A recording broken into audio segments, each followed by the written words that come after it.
Hello everyone, this is Shadow. Due to copyright restrictions on YouTube, I can't publish many of the audiobooks you love. That's why I've created a special paid service where you can enjoy over 300 high-quality audiobooks from platforms like Webnovel, Pocket FM, Audible, Wuxia, and more. Each novel comes as a one-time purchase, no subscriptions, no hidden fees. After payment, you'll receive full access via Telegram, along with all future updates for that novel. You'll find a wide selection of your favorite genres and titles, always in premium audio quality. Check the full list of available novels in the description. DM me now to get your favorite stories in audiobook form and start listening today.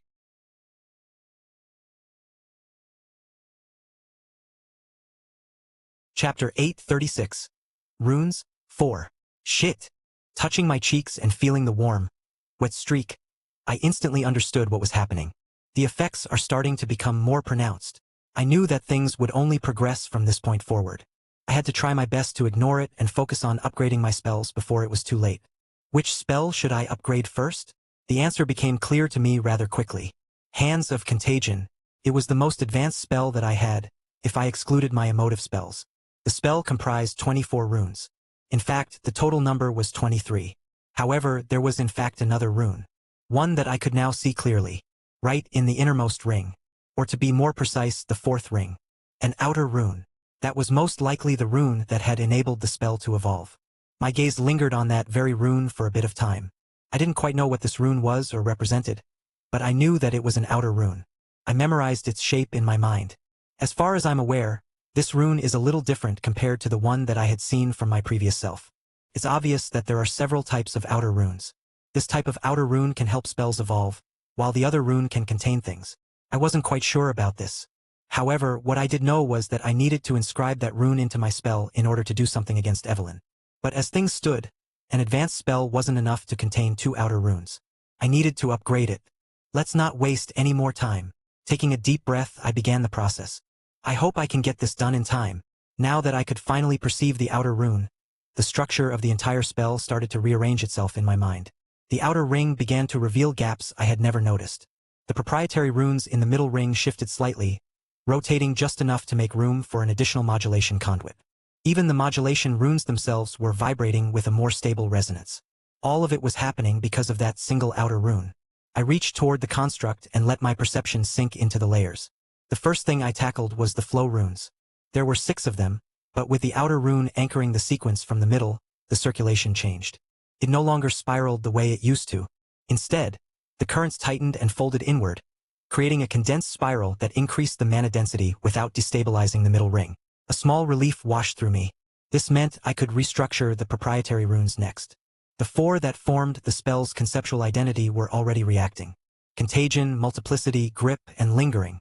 They were rotating around the new anchor point set by the outer rune. Contagion stretched first, elongating its binding thread so it could latch onto the new modulation conduit. Multiplicity followed, not expanding, but condensing so it could handle more parallel outputs. Beads of sweat started to drip down from the side of my face as I focused all of my attention on the process. With my lack of knowledge, I didn't even know if what I was doing was correct. I was just following the image that I had created in my mind.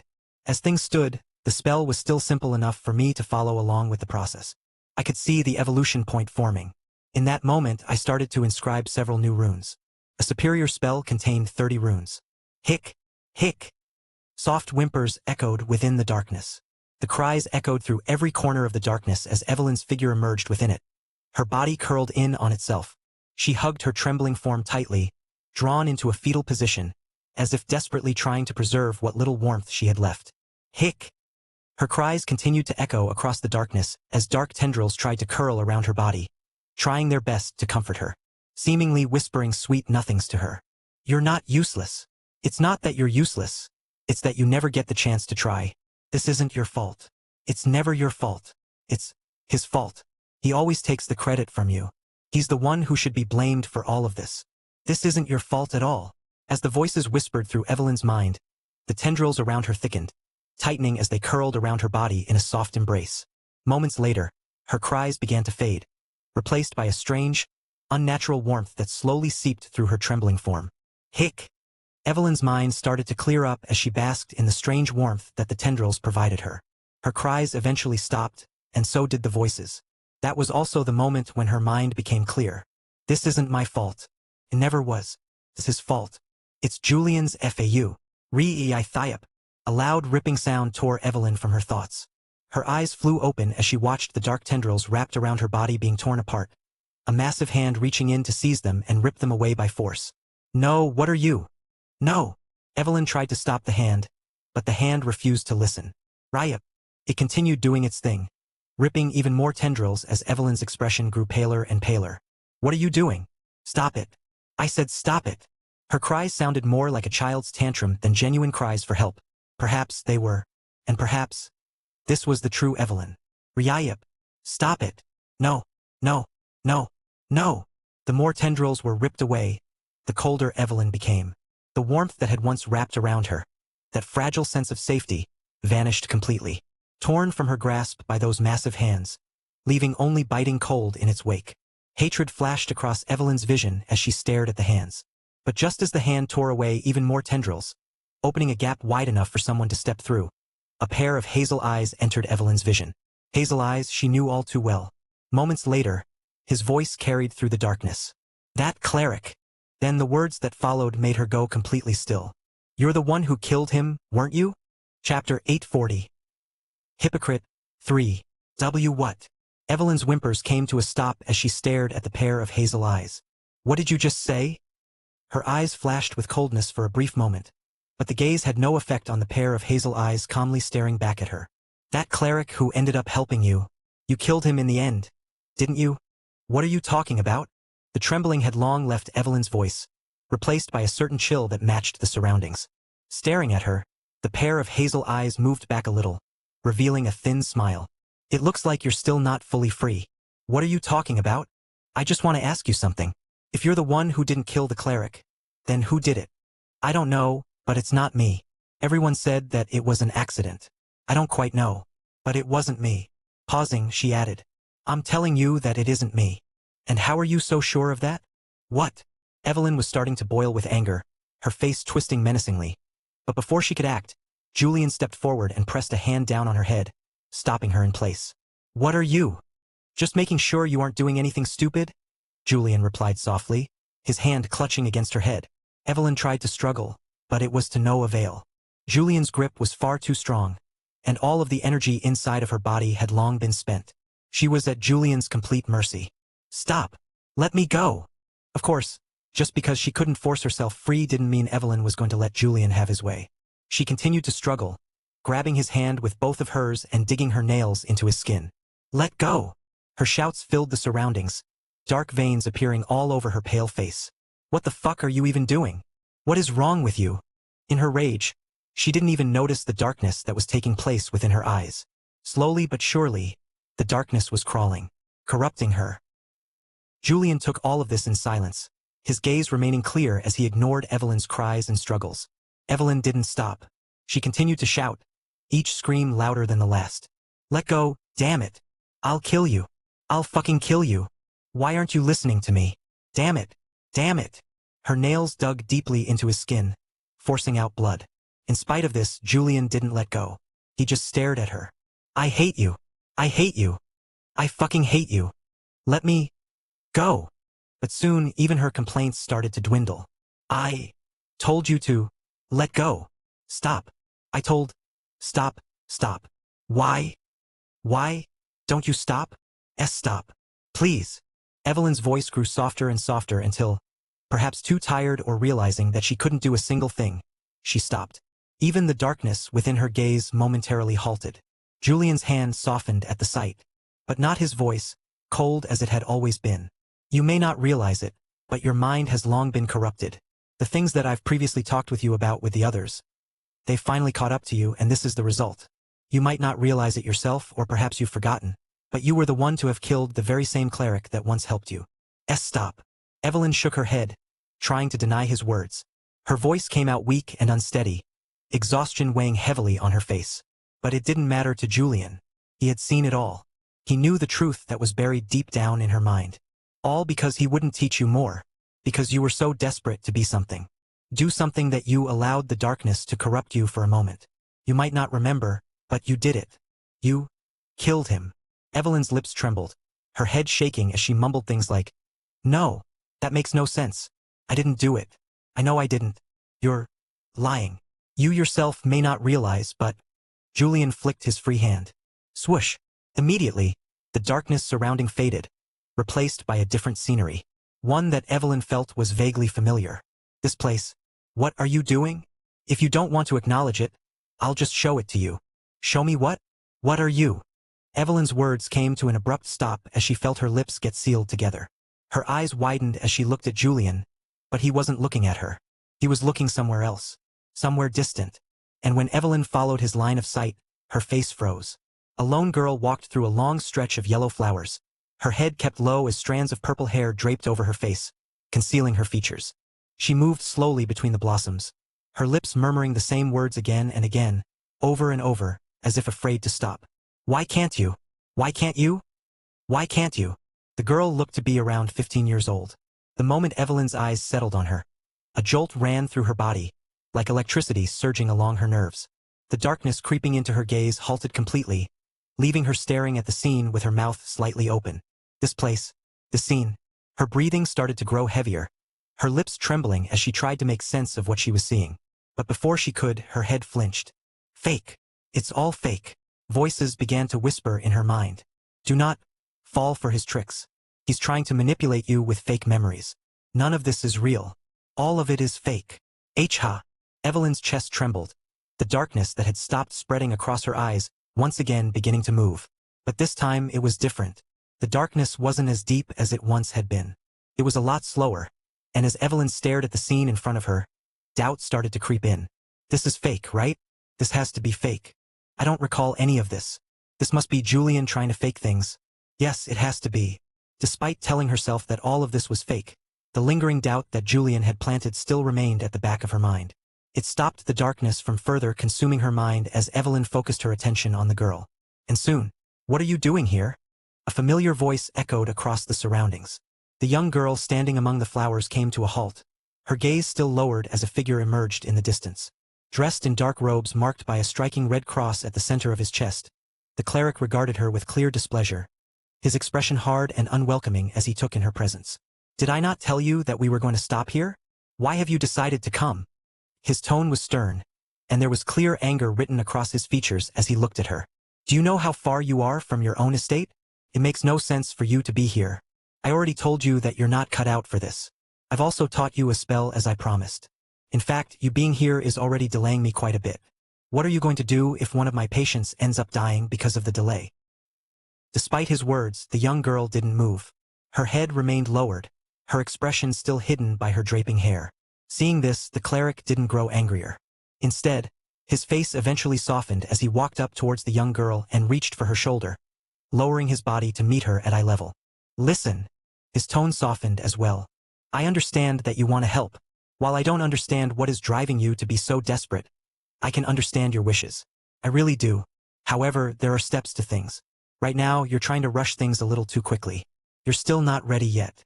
The cleric paused, his unusually soft face softening even further. You want to achieve something, don't you? You want to help someone dear to you. You want to prove that you can be useful. But you need to understand this. Wanting to help isn't enough. Without the ability, you can't do anything. You have to be patient. You have to learn. You're still young. You've got so much to Leah. Spurt. It was abrupt. Nobody really saw it coming. Be it the cleric or the Evelyn that was staring at it all. Nobody saw it coming. Thud. Blood stained the green grass as a body collapsed onto the ground. Its eyes remained wide open, shock frozen across its face. Nearby, the little girl stood still, her small hand slick with blood. Slowly, she lifted her head, revealing a pair of dark, hollow eyes staring ahead. Soon, he. Laughter began to echo out from her lips, her eyes turning darker and darker with each passing second. It was obvious that she was starting to lose it. Staring at the scene, Julian waved his hand. He stopped the scene and turned to look at the present Evelyn. This wasn't the end of the scene. There was more to it, but he couldn't show it to her. He couldn't show her Noelle. Or to be more precise, Aldrich. He had been watching the entire time, letting the scene play out. Even Julian didn't quite understand the reason for it. He wanted to ask him, but he couldn't. He had to wait until he saw him again. Once more, the surroundings turned dark. A heavy silence fell across the two as neither spoke. But soon, it's fake. Evelyn's hoarse voice rang out. Her eyes looked hollow, but the darkness was no longer as prominent. Julian could sense it, the doubt in her gaze. She screamed fake, but deep down, she knew that it was all real, that none of the things he had shown her were fake. It can't be. How is this possible? It must be fake. I would take a look. Julian didn't say anything fancy. He didn't lecture her, nor did he do anything beyond simply waving his hand. Swoosh! As he did, a mirror appeared. It was just a simple mirror, but the moment Evelyn looked into it, her expression froze. She took in everything at once, from her disheveled hair to her pale face. But more than anything else, her attention lingered on her eyes. Those dark eyes of hers. Evelyn's eyes trembled uncontrollably, her emotions fluctuating wildly. Julian stood before her, his lips slowly opening. I think this is enough. He reached his hand towards her. It's time for you to finally snap out of it. Chapter 841. Hypocrite. 4. I could see the darkness slowly receding from Evelyn's eyes. The pressure coming out of her body was also starting to dwindle. In its place, I saw something else. Hesitation. She was finally starting to take control of herself. But she still needed a push. A little push. I know you're aware that something is controlling you. I didn't understand it back then, but I do now. It's trying to overwhelm you, trying to take hold of your deepest fears and use them to control your mind. You can't let it. Not unless you want to give up on yourself. Evelyn's breathing grew ragged, her hair falling over her face as she clutched at her shirt. Strange sounds slipped from her throat as she struggled to suppress whatever pain or voice was trying to force its way into her mind. I couldn't see her face, but I didn't need to see her face. The series of orbs fluctuating all over her body was enough to tell me what was happening. Red, purple, blue. Her emotions were alternating. Between the fear and the anger, there was also sadness. She was struggling to contain herself. At this moment, Evelyn was probably screaming inside her mind. Hence, it's time to snap out of it. I raised my hand and pressed down. In that instant, the orbs all stopped moving. Evelyn flinched at the same time. If you can't feel any of your emotions, then you'll probably be able to think a lot more rationally. Taking a deep breath, I flicked my hand up. The orbs within Evelyn's body started to tremble further. I felt something tingle inside my chest at the same time, but I ignored the sensation as the orbs continued to tremble, almost as if they were trying to leave her body. Why you? Evelyn finally raised her head, realizing that I was doing something. Looking down, I met those purple eyes of hers. Her eyes, they were a lot clearer than before. It's working, but it wasn't over yet. Flicking my finger upward, the orbs trembled even more. After a brief moment, a thin line peeled away from the top of one orb, stretching through the air until it connected with my fingertip. This was the extent my skills had reached. I could now absorb other people's emotions. Although not cleanly and not as much as I wanted to, this was still progress.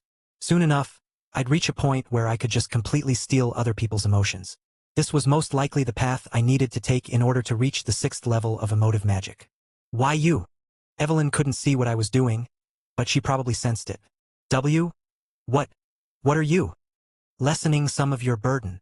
The line finally connected with my finger, and the instant it did, my entire body jolted as a powerful surge of emotions flooded into me, enough to catch me by surprise. Despite getting used to absorbing emotions, the sheer intensity of her emotions left me surprised. And this was in spite of only absorbing a small part of it. But that wasn't all. Just not long ago, I found myself struggling to think and rationalize properly. I had been so overwhelmed by it all that I thought I had grown numb to emotions. But clearly, this wasn't the case. You're useless. Why can't you do anything right? Stop hesitating. You're always hesitating. This is the reason why you can't ever do anything right. It's because you're always hesitating.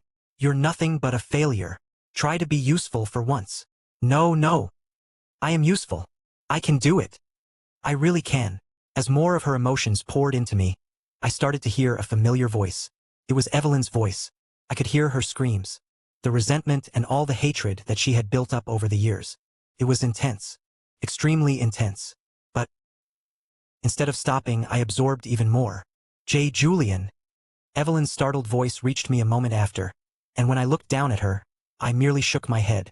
I was too far gone. Emotions were like a drug to me. The more I experienced them, the more I became addicted. The hardest part is not letting them consume me. But it was already too late for me. I've long been swallowed whole. Hence, I could take it. The same couldn't be said for Evelyn. She was still overwhelmed by it all, and as I looked at her, my tone softened. Have you finally started to gather your thoughts? I. Evelyn bit her lips, her eyes curling down as her face scrunched up slightly. She seemed to want to say so many things, but struggled to do so. Subsequently, her shoulders trembled. Clutching onto her shirt, she lowered her head as she mumbled. I don't know. Her voice was frail, weak. I don't know what to make of this entire situation. Know that something is controlling me. I know. That's why you've got to snap out of I. But are the voices wrong? I stopped, looking at her and seeing her shoulders tremble further. I finally took notice of it. Peta. The tears were falling down her cheeks. I am useless, she said. I hardly ever do anything. I am a failure in every way. Even though I try my best to help, it never works out for me. No, is that truly the case? Do I even try? Is that the problem? Am I too scared to even try? The hand clutching the shirt tightened. Evelyn's face tightened. I don't know. I don't know how I can make anyone understand. Biting her lips to the point they started to bleed, Evelyn's voice turned hoarse. I cannot make you understand. Cannot make anyone understand me. How would it be possible if I cannot even explain it to myself? A change began to occur in the orbs on Evelyn's body. Despite already absorbing them, instead of growing thinner, they started to become larger. My face stiffened at the sight as the voices grew louder inside my mind. I can feel that some emotions are just too big, too tangled to explain, and the second I try to put them into words, they sound so small compared to how heavy and suffocating they feel inside of me. A bitter laugh escaped Evelyn's lips. It's weird, wanting people to understand you when you can barely understand yourself. I just feel so numb. I can't feel anything anymore. I am broken. Yeah, that's it. Her laugh turned even more bitter. She didn't follow up with any other word, but I was glad she didn't, for I was starting to struggle with the sudden influx of emotions. I hate myself. I hate every part of me. Why can't I be better? I am better. I should have done it this way. Why did I do it this way? It's all my fault. There was a lot of self-blaming. Anger. There was so much anger. No, it was better to describe it as hatred. She was overwhelmed, confused, even lost. But just because you can't articulate yourself yet doesn't mean that you're broken. At least you're aware of the flaws within yourself. The words came out much smoother than I expected them to. In spite of all the emotions that I was feeling, I could still speak properly. What do you really think numbness is? It wasn't long ago that I felt exactly as her. I felt like I could hardly process anything and just shut myself down, as if my own mind was shutting down. But it was from such experience that I learned something. Numbness isn't the absence of feelings. It's actually the opposite. It's the sense of being overwhelmed by too many feelings. I looked at Evelyn, at her orbs. It's not that you can't feel anything, but more like you're feeling so much that your brain isn't able to process it all. They were even bigger now, so big that even I was struggling with them, let alone her. She was being overwhelmed by those emotions. Hence, you're starting to shut down. The mind simply couldn't take so much. It just couldn't. Her mind was flooded, overwhelmed. She was feeling too much. You're shutting down because of everything that you're feeling. What you need to do is figure out what you're feeling, address the feelings, and slowly learning to manage all the emotions that are flooding your mind. Even I was struggling to do this. Emotions weren't simple. They were complicated. Many could divide them into 6 main categories, but it wasn't that easy. Each category had different subsets. Anger had hatred. Hatred had resentment. Sadness had guilt. And so on. There were simply so many emotions that the human mind could interpret, and even understanding one of them was difficult. It was for this reason that the emotive path was difficult. That there had yet to be a God for it. Just when you thought you'd begun to understand a certain emotion, you realized you were only at the very beginning. I had reached the 5th level, but I still felt like I was at the start. There were so many new emotions that I had to understand and control. What I had achieved was merely the tip of the iceberg. I can't say that I fully understand what's going on inside your mind. If I wanted to, I'd probably be able to make everything disappear from you. I can take away all the emotions that are overwhelming your mind. If you ask, I'll do it. But I stopped, my eyes locking with Evelyn's as I saw the darkness recede further and further from her gaze. But you'll never grow from it. You'll never learn to manage your emotions. She'd just be stuck in the same spot. I can free you, but all I'd really be doing is breaking you out of a smaller cage and pushing you into a larger one. It'll feel like freedom, but in truth, nothing will change. You'll still be trapped. Evelyn's lips quivered. So did her eyes. She seemed to understand something. The only one who can truly free you is yourself. I can't do that for you. I can make things easier, even take away the pain you're feeling. But all that would do is make the cycle even more vicious. I took a deep breath. What do you want me to do? Do you want to enter a bigger cage? Or do you want to be free? I'll help you regardless of which option you choose. Chapter 842. Hypocrite. 5. The voices inside Evelyn's mind echoed loudly. So loudly that she could barely make sense of anything around her. But above all the whispers clawing at her thoughts, one voice stood out. It shattered the rest and cut straight through to the core of her mind. Free? I'll free you if you want me to. I have the power to do it. Whatever is currently torment you, I can get rid of it for you. Slowly, Evelyn lifted her head. Her lips quivered. Do it. Get rid of it all. I can free you, but you'll never be free. You'll just end up relying on me like usual. Is that what you really want? Evelyn felt something heavy press against her chest. We want that. Get rid of all the pain. All the annoyance. You want to get rid of the voices, right? You've always relied on him. What different is it going to be from the past? Just accept his offer. Yeah, he may be the cause of it all, but... Shut up. Evelyn's scream shattered all of the voices in her mind. Clenching her teeth, she slowly stood up as she reached her hands over to her head. Fuck. Fuck. Fuck. Fuck. Fuck. As if possessed, she started to curse at the top of her lungs. I fucking hate this. I fucking hate this. To who she directed her screams, even she didn't know. Was it Julian for saying those words to her? Was it herself for wanting to accept his words? Or was it towards everything that led to the situation? Fuck. Whatever the case was, she just wanted to curse. I fucking hate this. Her screams were raw, and her voice grew strained as she screamed. But above all, those screams helped her release a great deal of the frustration she had been holding in. Clutching her chest, Evelyn looked at Julian, her breath coming in quick, uneven rises and falls. There were so many things that she wanted to say to him, but the moment she opened her mouth, the only words that came out of her mouth were, "You're a hypocrite." Evelyn's face quickly changed the moment those words left her mouth. Even she didn't understand why she suddenly said them, but soon enough, she saw Julian's lips pull into a smile. So are you? Evelyn's lips quivered once more, her chest boiling with what she could only describe as anger. But before she could scream, curse, or even say anything, Julian began speaking. I don't really like myself. Evelyn's words came to an abrupt halt, her eyes widening slightly. But I've come to love and appreciate the person that I've become. I say that I don't care, but I care far more than I'd like to show it. Julian's closed his eyes and shook his head. I like to speak a lot, but I never speak for myself. Listening to his words, Evelyn didn't know how to react. She stood frozen, trying to make sense of what he was saying. I always try to gauge a person's heart, but never try to gauge my own. And then, you're right. I'm a hypocrite. He opened his eyes again and Evelyn turned quiet. But so are you. That's not. Is it not? Julian cocked his head. You're not much different from me in that regard. You say that you want to change.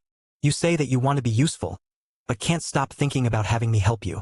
But that's what? Is it not the truth? Evelyn opened her mouth. She tried to refute, but the moment she tried, she realized something. No word came out of her lips. As if a limp had formed at the back of her throat, she suddenly found it impossible to speak. Her mind drew a blank, and the voices that once invaded her mind came to a complete and utter stop. You're a hypocrite and so am I. We're. Spare me the lecture. Gritting her teeth, Evelyn glared at Julian. Fuck! The curses returned. But this time, unbeknownst to her, the darkness that had invaded her eyes had long faded. Right now, her eyes were clear, clearer than they had ever been. I know I'm a hypocrite. You don't have to tell me that much. The reason why I was cursing is that I know I'm a fucking hypocrite. Evelyn's voice was no longer hoarse. Her mind was similarly clear. The reason why I'm cursing is that for a moment, I thought about asking for your help. Lowering her head slightly, Evelyn let out a mocking laugh. Not to Julian, but to herself. It's funny. I always say that I want to be useful, that I want to amount to something, but in the end, I just blame everything else but myself. Even when you and the others have bailed me out repeatedly. I know that. I fucking know that. And, clenching both of her fists before her, Evelyn's expression twisted. And even knowing all of that, I thought about asking for your help. It's fucking depressing. Especially when the answer is right before my very eyes. Evelyn continued to mock herself, but despite all of this, Her resolve grew. Lifting her head to stare at Julian again, she took a deep breath. I don't need your help. Pointing at her temple, she spat. I can take care of my fucked up mind myself. The surroundings grew silent right after that. Julian simply stared at Evelyn. It was hard to make out what he was thinking, but eventually he nodded. All right. He raised both hands. I won't help you, but what? You're starting to sound like Kira with the way that you're speaking. Ah. Evelyn froze, but only for a moment as she forced a smile. Seems like it. She then looked around, towards the darkness that was surrounding the two of them. It was thick and felt utterly foreign to her. And yet, at the same time, it felt like something she could control. Almost as if it were an extension of her body. And closing her eyes, Evelyn began to gradually control the darkness. Swoosh! She wasn't quite sure if she was doing a good job. But the moment a certain cold prickled her body, she knew that she had at least done something correct. And when she opened her eyes, a world of ice met her gaze. Finally, the two were out. This can be called progress, right? Watching the darkness retreat and feeling the cold return, I finally felt a heavy weight lift off my chest. For a moment, I thought that everything was over. I thought that I could finally leave this darned place. But soon, I realized that things were still not over. That there were things that needed to be taken care of. Julian? I know. I stared in the same direction of where Evelyn was staring. Towards the body lying in the middle of the cold. My heart pressed heavily against my chest once more, my expression stiffening slightly as I felt the power coming from the body. Thankfully, he didn't seem to be conscious. However, his face was deathly pale, and a thin layer of ice had begun creeping up from his feet, slowly encasing them. The ice was starting to spread faster, and if we didn't do anything soon, his entire body would turn into ice. I exchanged a tense glance with Evelyn. What do you think we should do? Evelyn asked, looking worried. I stared back at her, similarly at a loss. I didn't know either. I knew that we couldn't leave him like this, but at the same time, thinking about how he reacted after he found out about Evelyn, I knew that if we helped him, there was a high chance he'd attack Evelyn. And I wasn't sure if I could stop him. In fact, I probably wouldn't be able to. He was that much stronger than me. The only reason he was even in this state was due to the absurd power that lay dormant within Evelyn's body. No, that might actually not be the case anymore. Taking note of his current condition, I realized that we might not necessarily lose. For now, it's best if you help him. But what if? We'll sort it out later. Either way, even if he does wake up, he won't be able to do anything against the two of us. At least, not in the state that he's currently in. We'll reason with him when he wakes up. All right. Evelyn took a deep breath, turning her attention back towards Wheeler's body. Lightning began to crackle around her body as she hurried towards him and started to treat him. Zere crack. Zere crack. The ice cracked quickly as she got to work, and as I watched her, I couldn't help but notice the clear improvement in Evelyn's mana control. She's gotten a lot better after coming out of this. The rate at which the ice shattered was a lot faster than before, and I even caught a glimpse of recovering from Wheeler's body. But it's still not enough. Evelyn's control had improved, but it was still far from enough to treat him of his condition. I looked at her, then shifted my gaze to our surroundings, taking in the city of ice around me.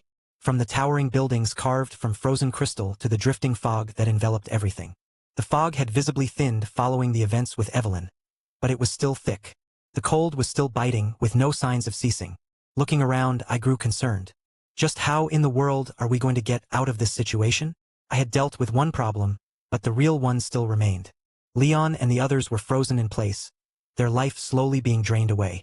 There wasn't much time left. I needed to quickly figure out something. Otherwise, Julian. A soft voice broke me out of my thoughts. Turning my head, I watched as Evelyn removed her hands from Wheeler's body as she stood up. Taking note of her serious expression, I turned to look in Wheeler's direction. That was also the moment his eyes started to flutter. Soon, his eyes snapped open, and my entire body tensed. Chapter 843. Frost 1. Ha! A thin mist escaped with my breath as a pair of eyes locked onto mine. His blue hair swayed in the wind, and my heart tightened in response. He looked confused, as if he couldn't quite remember what had happened. But soon, you! His gaze changed. The way he looked at Evelyn changed. Memories flooded his mind, and I felt the surroundings grow even colder. So much so that my entire body began to stiffen. In spite of the change, I didn't feel scared. Whilst the cold made my entire body tense, it wasn't enough to threaten me. It was obvious. He's injured. Calm down. I first tried to reason with him, but that was easier said than done. You're with them. His shouts filled the surroundings. I can feel it. You have the same energy as that monster. You're with them. You've tricked us. I should have never trusted you. His eyes seemed to have lost all reasoning. There was only hatred left. But it wasn't like I didn't understand. This place, that had once been beautiful, had changed. It was no longer the peaceful place that he had once known, where children roamed and families lived. Despite the harshness of the mirror dimension, this place was still a place that held some hope for those who were living. And all of it had come crushing down with one incident. One God Hunter. You didn't have enough, right? You want to get rid of every single remaining person in this place, right? You're not satisfied until everyone is gone, right? No, no, no.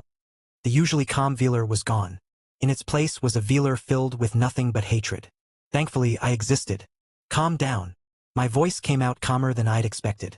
As I addressed Veeler, my focus never left the massive red orb within his body. It enveloped him completely, continuing to swell with each passing moment. There was no mistaking it. His hatred ran deep, but it was nowhere near as deep as the hatred that ran down Evelyn's body. The artificial hatred that resided deep within her. You're also with her, right? There's no way you wouldn't be. How can you not feel the energy within her? You feel it, right? There's no way you don't feel it. I pushed my hand down. The red orb started to compress with my actions. And Veeler's voice was softening. Did you know since the start? Have the two of you been working since the start? What is your relationship with the God Hunter? Are you its followers? Is your job to get rid of us so that we don't speak about it? Is that what it is? Along with the softening, a new orb appeared. One in deep blue color. And the moment it appeared, Veeler's voice started to crack. Why? Why can't you just leave us alone? Why can't you just let us live? What have we done wrong? What have we? You've done nothing wrong. I answered calmly. Nobody did anything wrong. Neither us nor you. This isn't a situation that we can control, and I can assure you we've got nothing to do with what has happened to Isilra.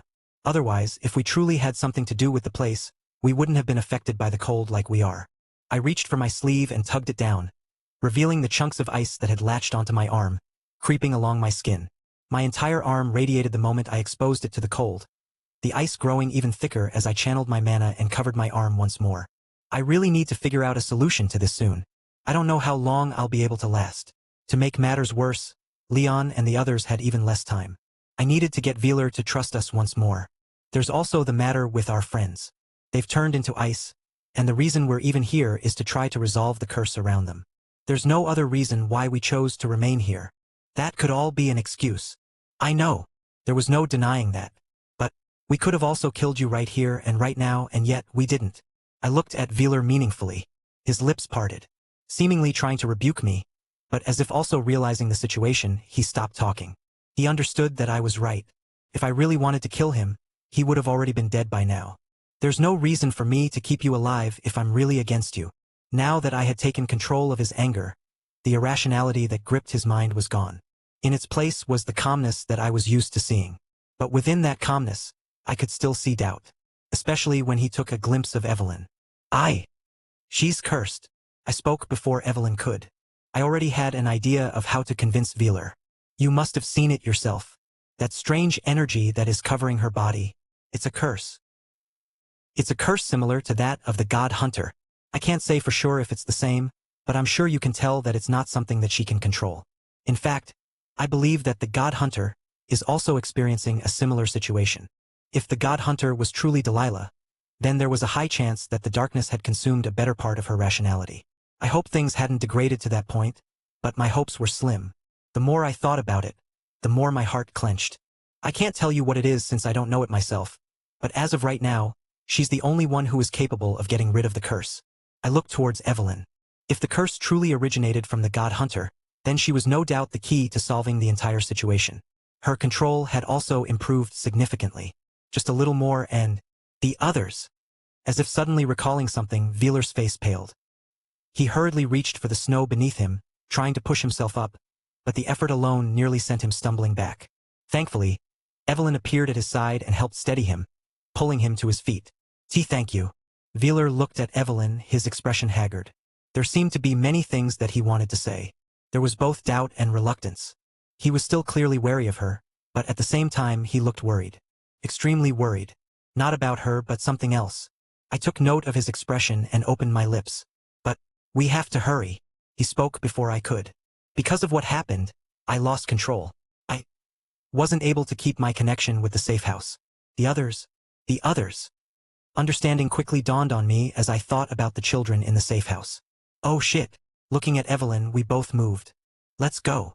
Swoosh. Swoosh. All of us had been weakened by what had happened not long ago. Wheeler was a shadow of his former self, and the same was true for Evelyn. Out of the three of us, she was by far the most drained. I was in no better state. I had also gone through a lot, but I knew that I had to persist. I had to push through my tiredness. At this moment, I was the only one who could get us back. But things weren't easy. As a silhouette emerged from the white haze surrounding us, I halted and turned, picturing a red orb in my mind as I drove my fist forward with all my strength. Bang! My fist met with something hard, and my heart shuddered. When I pulled my fist back, I took note of all the frost that had encased it as the statue before me shattered into thousands of pieces. Julie, keep moving. My voice came out harsher than I meant. Don't stop. I turned again. Swoosh. The wind howled, and the fog was so thick I could barely see anything ahead of me. The crunch of footsteps beside me was the only sound I could make out. Just footsteps, crunching against the snow. There were many, from every direction. I looked down at the snow beneath. I slammed my hand against the snow, threads shooting in every direction. They spread out blindly, greedily. The rate at which my mana drained was incredibly quick. But this had to be done as I quickly turned my head and flicked my finger up. Instantly, several threads shot up and pierced whatever had stepped on it. The threads were like a safety net. Whenever I felt something step on them, I quickly dealt with it, making the journey far smoother. This is really draining. My vision swam for a moment. I clenched my teeth and turned my head again, punching out in a specific direction. Bang! Another fist met mine. The impact sent a jolt through my arm, and more frost spread across my skin. KH! By now, my entire fist was numb, my fingers stiff and unresponsive, the frost threatening to crawl even further up my arm. I couldn't afford to slow down. Thankfully, we didn't have to struggle for much longer. Through the fog, the outline of the safe house finally emerged, and Evelyn and Wheeler's steps grew hurried, uneven but desperate. We're almost there. Almost. That word didn't make me feel better. Quickening my pace, I flicked my finger again, carving out a narrow path ahead as the three of us rushed toward the building. Although I couldn't see clearly, I could feel it. The countless presences closing in from behind. The snow crunching louder, faster, closer. Shit. I was beyond exhausted now. My lungs burned with every breath, ice scraping my throat as I forced myself forward. The footsteps behind us surged, and for a brief, horrifying moment, it felt like they were right on top of me. Something cold brushed against my back. My heart lurched, but before I could react, Evelyn struck. TRA, crack. The surroundings flashed purple for a split second as a deafening crack of thunder tore through the air. Evelyn reached out from ahead of me, grabbing hold of my arm and dragging me forward with what little strength she had left. We stumbled inside. Clank. The door slammed shut behind us, cutting off the frozen figures just as they reached it. None of us stopped. None of us even looked back. The familiar corridor greeted us, and we ran. We ran toward where the others were. Please. Wheeler's soft voice echoed through the corridor, the desperation in it raw and unfiltered. And then, we arrived. Shit. Hello everyone, this is Shadow. Due to copyright restrictions on YouTube, I can't publish many of the audiobooks you love. That's why I've created a special paid service where you can enjoy over 300 high-quality audiobooks from platforms like Webnovel, Pocket FM, Audible, Wuxia, and more. Each novel comes as a one-time purchase, no subscriptions, no hidden fees. After payment, you'll receive full access via Telegram, along with all future updates for that novel. You'll find a wide selection of your favorite genres and titles, always in premium audio quality. Check the full list of available novels in the description. DM me now to get your favorite stories in audiobook form and start listening today.